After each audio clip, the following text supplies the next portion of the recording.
श्रीमद् भागवतम दसम स्कंद अध्याय 23 ब्राह्मण पत्नियों को आशीर्वाद।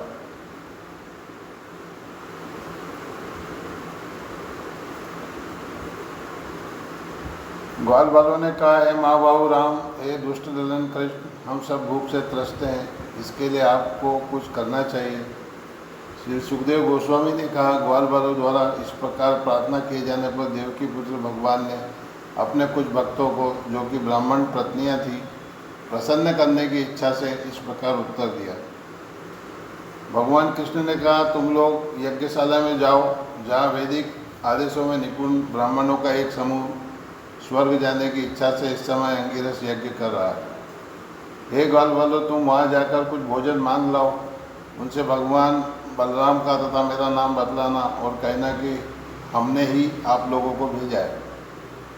भगवान से यह आदेश पाकर ग्वाल बालों ने वहाँ जाकर निवेदन किया। वे ब्राह्मणों के समक्ष विनयपूर्वक हाथ जोड़कर खड़े रहे और फिर भूमि पर लेटकर उन्हें नमस्कार किया। ग्वाल बालों ने कहा, हे पृथ्वी के देवताओं, हमें भगवान कृष्ण और भगवान बलराम ने यहाँ भेजा है। हम आपका कल्याण चाहते हैं, कृपया हमारी बात सुने। भगवान राम तथा भगवान अच्युत यहाँ से निकट ही अपनी गौवें चरा रहे हैं और वे चाहते हैं कि आप उन्हें अपने पास से कुछ भोजन दें। अतः हे ब्राह्मणों, हे धर्म के ज्ञाताओं में श्रेष्ठ, यदि आपकी श्रद्धा है तो उनके लिए कुछ भोजन दे दें। हे शुद्धतम ब्राह्मणों, यज्ञकर्ता की दीक्षा तथा वास्तविक पशु यज्ञ के मध्य की अवधि को छोड़कर तथा सोत्रामणि के अतिरिक्त अन्य यज्ञों में दीक्षित व्यक्ति के लिए भी भोजन करना दूषित नहीं है। ब्राह्मणों ने पुण्य पुरुषोत्तम भगवान की ओर से किए गए इस निवेदन को सुना, फिर भी उन्होंने इसको अनसुना कर दिया। वे क्षुद्र भावनाओं से पूरी थे और विस्तृत कर्म कांड में लगे थे। यद्यपि वे वैदिक ज्ञान में अपने को बड़ा चढ़ा मान रहे थे, किंतु वास्तव में वे अनुभवहीन थे। यद्यपि यज्ञ करने की सारी सामग्री, स्थान, समय, विशेष सामग्री, मंत्र, अनुष्ठान, पुरोहित, अग्नि देवता, यजमान, हवि तथा अभी तक के देखे गए लाभकारी परिणाम, ये सभी भगवान के ऐश्वर्य के विविध पक्ष हैं। ब्राह्मणों ने अपनी विकृत बुद्धि के कारण भगवान कृष्ण को सामान्य व्यक्ति के रूप में देखा। वे यह न समझ पाए कि वे परब्रह्म हैं, साक्षात भगवान हैं, जिन्हें भौतिक इंद्रियां सामान्य रूप से अनुभव नहीं कर पाती। अतः मृत्यु शरीर से अपनी झूठी पहचान करने से मोहित उन सब ने भगवान के प्रति उचित सम्मान प्रदर्शित नहीं किया। जब वे ब्राह्मण हाँ या ना में उत्तर नहीं दे पाए तो हे परंतप, सारे ग्वाल बाल निराश होकर कृष्ण तथा राम के पास लौट आए और उनको यह बात बताई। जो कुछ हुआ था उसे सुनकर ब्रह्मांड के स्वामी भगवान हंसने लगे। तत्पश्चात उन्होंने पुनः ग्वाल बालों को इस जगत में जिस तरह लोग कर्म करते हैं उस मार्ग को दिखलाते हुए संबोधित किया। भगवान कृष्ण ने कहा, ब्राह्मण पत्नियों से कहो कि मैं संकर्षण समेत यहाँ आया हूँ। वे अवश्य तुम्हें जितना भोजन चाहोगे उतना देंगी, क्योंकि वे मेरे प्रति अत्यंत स्नेहमयी है और वे अपनी बुद्धि से मुझ में ही निवास करती है।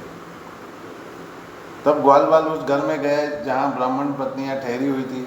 वहाँ उन बालकों ने उन सती स्त्रियों को सुंदर आभूषणों से अलंकृत होकर बैठे देखा। बालकों ने ब्राह्मण पत्नियों को नमस्कार करते हुए विनीत भाव से उन्हें संबोधित किया। ग्वाल बालों ने कहा, हे ब्राह्मण पत्नियों, आपको हमारा नमस्कार, कृपया हमारी बात सुने। हमें भगवान कृष्ण ने यहाँ भेजा है, जो यहाँ से कुछ ही दूरी से होकर जा रहे हैं। वे ग्वाल बालों तथा बलराम के साथ गौवें चराते हुए बहुत दूर निकल आए हैं। उन्हें तथा उनके ग्वाल बाल संगियों को भूख लगी है, अतः आप कुछ भोजन दे दें। ब्राह्मण पत्नियाँ कृष्ण का दर्शन करने के लिए सदैव उत्सुक रहती थी, क्योंकि उनके मन भगवान की कथाओं से मुग्ध हो चले थे। अतः जो ही उन्होंने सुना कि कृष्ण आए हैं, वे अत्यंत उतावली हो उठी। बड़े बड़े पात्रों में उत्तम स्वाद तथा सुगंध से पूर्ण चारों प्रकार का भोजन लेकर सारी स्त्रियां उसी तरह आगे बढ़ चली जिस तरह नदियां समुद्र की ओर बहती है। यद्यपि उनके पतियों, भाइयों, पुत्रों तथा अन्य संबंधियों ने उन्हें जाने से रोका, किंतु कृष्ण के दिव्य गुणों का दीर्घकाल से श्रवण करते रहने से कृष्ण को देखने की उनकी आशा विजयी हुई। उन्होंने यमुना नदी के किनारे अशोक वृक्षों की कोपलों से सुशोभित एक बगीचे में ग्वाल बालों तथा अपने बड़े भाई बलराम के साथ विचरण करते हुए कृष्ण को देखा। उनका रंग श्यामल था और वस्त्र सुनहले थे। वे मोर पंख, रंगीन खनिज फूल की कलियों का गुच्छा तथा जंगल के फूलों और पत्तियों की वनमाला धारण किए हुए नाटक के नर्तक की भांति वेश बनाए थे। वे अपना एक हाथ अपने मित्र के कंधे पर रखे थे और दूसरे से कमल का फूल घुमा रहे थे। उनके कानों में कुमुदनियाँ सुशोभित थी, उनके बाल गालों पर लटक रहे थे और उनका कमल सदृश मुख हंसी से युक्त था। हे नरेंद्र, उन ब्राह्मण पत्नियों ने दीर्घ काल से अपने प्रिय कृष्ण के विषय में सुन रखा था और उनका यश उनके कानों का स्थायी आभूषण बन चुका था। उनके मन सदैव उन्हीं में लीन रहते थे, अतः उन्होंने अपने नेत्रों के छिद्रों से होकर उन्हें अपने हृदय में प्रविष्ट कर लिया और फिर दीर्घ काल तक अपने हृदय के भीतर उनका आलिंगन करती रही। इस तरह अंततः उनकी वियोग पीड़ा उसी प्रकार जाती रही जिस प्रकार के मुनिगण अपने अंतःकरण का आलिंगन करने से मिथ्या अहंकार की चिंता त्याग देते हैं। समस्त प्राणियों के विचारों के साक्षी भगवान कृष्ण यह समझ गए कि किस तरह अपनी सारी सांसारिक आशाओं का परित्याग करके ये स्त्रियां केवल उन्हें ही देखने आई हैं। अतः अपने मुख पर हंसी लाते हुए उनसे उन्होंने इस प्रकार कहा। भगवान कृष्ण ने कहा, हे परम भाग्यशालिनी नारियों, स्वागत है, कृपया आराम से बैठें।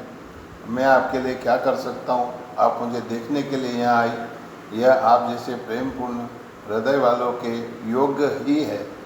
निश्चय ही कुशल लोग जो अपने असली लाभ को देख सकते हैं, वे मेरी अहेतु की तथा अविच्छिन्न भक्ति करते हैं, क्योंकि मैं आत्मा को सर्वाधिक प्रिय हूँ।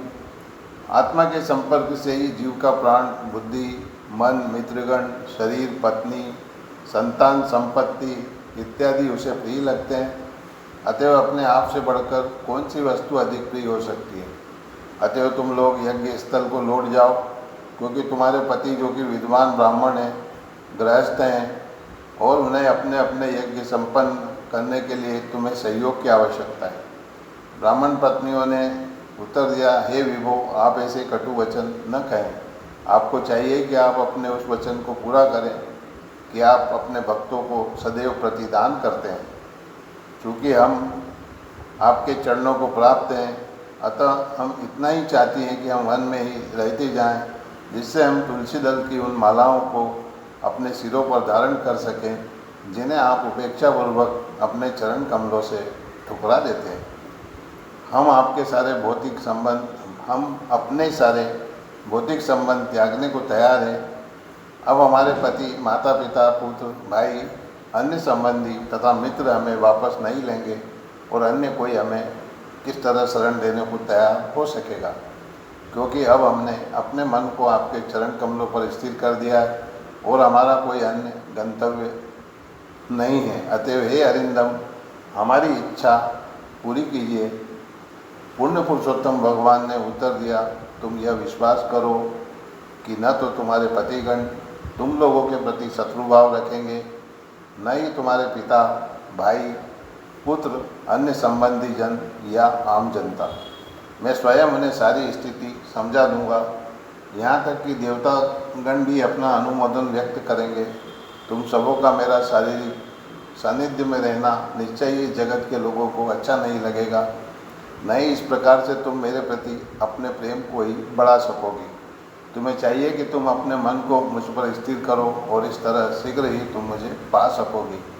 मेरे विषय में सुनने, मेरे अर्चा विग्रह प्रभु का दर्शन करने, मेरा ध्यान धरने तथा मेरे नामों एवं महिमाओं का कीर्तन करने से ही मेरे प्रति प्रेम बढ़ता है, भौतिक सानिध्य से नहीं। अतएव तुम लोग अपने घरों को लौट जाओ। श्री सुखदेव गोस्वामी ने कहा। इस तरह आज्ञा पाकर ब्राह्मण पत्नियां यज्ञ स्थल पर लौट आई। ब्राह्मणों ने अपनी पत्नियों में कोई दोष नहीं निकाला और उन्होंने उनके साथ साथ यज्ञ पूरा किया। उनमें से एक महिला को उसके पति ने जबरदस्ती रोक रखा था। जब उसने अन्यों के मुख से भगवान कृष्ण का वर्णन सुना तो उसने अपने हृदय के भीतर उनका आलिंगन किया और वह भौतिक शरीर त्याग दिया जो भवबंधन का कारण है। भगवान गोविंद ने ग्वाल वालों को वह 4 प्रकार का भोजन कराया तत्पश्चात सर्वशक्तिमान भगवान ने भी उन व्यंजनों को खाया। इस तरह अपनी लीलाएं संपन्न करने के लिए मनुष्य रूप में प्रकट होकर भगवान ने मानव समाज की रीतियों का अनुकरण किया। उन्होंने अपनी गौओं, ग्वाल मित्रों तथा गोपियों को अपने सौंदर्य, वाणी तथा कर्मों से प्रमुदित करते हुए आनंद भोग किया। तब ब्राह्मणों को चेत हुआ तो वे बहुत अधिक पछताने लगे। उन्होंने सोचा, हमसे बहुत पाप हुआ है, क्योंकि हमने सामान्य मनुष्य के वेश में प्रकट हुए ब्रह्मांड के दो स्वामियों को नहीं पहचाना। अपनी पत्नियों की पूर्ण पुरुषोत्तम भगवान कृष्ण के प्रति दिव्य भक्ति और अपने को उस भक्ति से विहीन देखकर ब्राह्मणों को अतीव खेद हुआ और वे अपने आप को धिक्कारने लगे। ब्राह्मणों ने कहा, धिक्कार है हमारे तिबारा जन्म को, हमारे ब्रह्मचर्य तथा हमारी विपुल विद्वत्ता को। धिक्कार है हमारे उच्च कुल तथा यज्ञ अनुष्ठान में हमारी निपुणता को। इन सबको धिक्कार है, क्योंकि हम भगवान से विमुख हैं। भगवान की माया शक्ति बड़े बड़े योगियों को मोह लेती है, तो हमारी क्या विसात। ब्राह्मण होने के नाते हम सभी जाति के लोगों के आध्यात्मिक गुरु माने जाते हैं, फिर भी हम अपने सच्चे स्वार्थ के बारे में मोहित हो गए। जरा इन स्त्रियों के असीम प्रेम को तो देखो, जो इन्होंने अखिल विश्व के आध्यात्मिक गुरु भगवान के प्रति उत्पन्न कर रखा है। इस प्रेम ने गृहस्थ जीवन के प्रति उनकी आसक्ति मृत्यु के बंधन को छिन्न कर दिया।